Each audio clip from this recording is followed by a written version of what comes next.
In this exercise, I'm going to walk you through how to import style both into an XHTML document and into a CSS document. This is another aspect of author style sheets, and it's one that is very useful for a number of reasons that we'll be discussing throughout the exercise.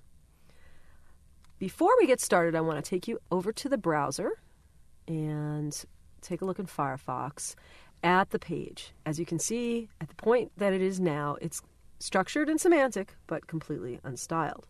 And so we're going to add style using import in this instance. So let me go ahead and get back in there to Dreamweaver. And grabbing my XHTML add import snippet, I'm going to drag it and drop it into the head portion of the document. I'm going to give us a little space here just so we can see more clearly what's going on. As you can see, I'm using the syntax for an embedded style sheet. That's because when we import style into an XHTML document, it has to be within the context of embedded style. You're going to see us use embedded style throughout many of these exercises, despite the fact that I have given you some advice to not really use it. The reason we use it in the exercises just simply because it's very easy to show you in the same document what's going on. So in this case, you do have to have the embedded style in order to use add import. So what this is essentially saying is import from this location the standards-based file. Let's go ahead and save our document and go ahead and view it again in our browser. And as we can see here, we've got some style, but you'll notice that things are a bit messy. And that's because what we've done with this particular example is to separate out the styling of HTML elements from the styling of the div containers which provide the page structure. Right, essentially we've got all of our styles in one particular style sheet, and then we'll put our layout information into another style sheet. Exactly. And there are advantages to this because we end up being able to go directly to the style sheet that we need and make adjustments, whether it's to layout or to styling of other page elements. Lots of designers make their style sheets more modular in this way, separating out, for example, color from layout. You can also separate out particular page elements, for example, branding elements, into a separate style sheet. And these can be styles that can be changed perhaps once a month or once a quarter to fit in with different branding or marketing campaigns. And it means that we're not replacing all of the styles at one go. We're just simply able to swap out individual style sheets as and when required.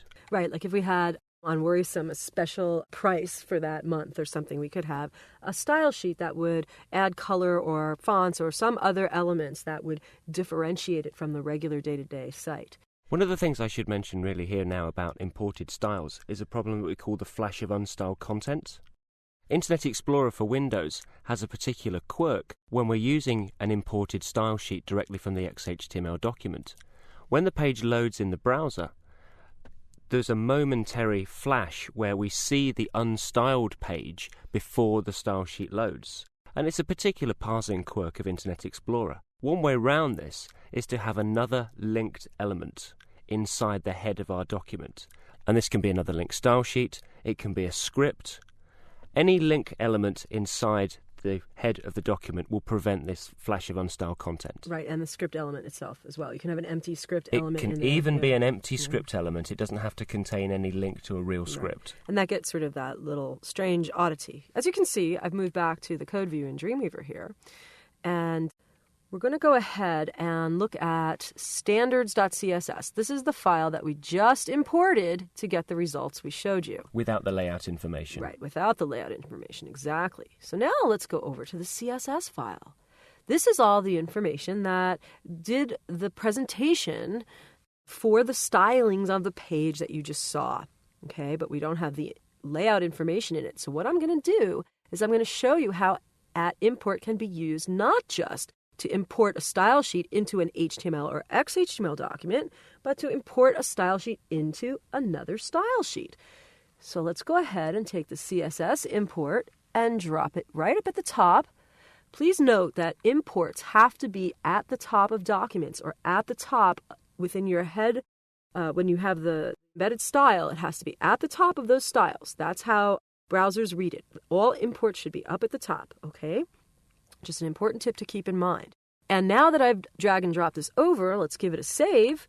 And if we go over to one of our browsers, let's go over to the one where we've got the styles but not the actual layout. And if we refresh, look at that. We've now imported the layout styles into the style sheet, and then that style sheet further imported into the main document. One of the advantages of importing one style sheet into another, or in fact of importing multiple style sheets from a master style sheet, is that we can keep the XHTML document very clean. So for example, if we have, let's say, 100 XHTML documents which all reference one master style sheet, it would be a long job to edit each one of those documents to perhaps add another style sheet. But by using import from the main style sheet, we can import one or more style sheets from the master style sheet. And this we do quite a lot. It's absolutely a great way to modularize things, and there are many techniques that use this. So more and more as time goes on, you'll see that designers use add import in clever ways to help them manage their sites more effectively. And we're going to talk about CSS management a little bit on in another movie. I'd like to mention that at this point we are going to move away from author style and into the concept of inheritance in the next movie. We've added inheritance, which is actually a piece of the cascade and the way that CSS applies things in the application hierarchy, but we've included it into this particular chapter because it does have to do with how CSS is applied. So we're going to take a look at the concept of inheritance, a very fundamental piece of CSS, in our next movie.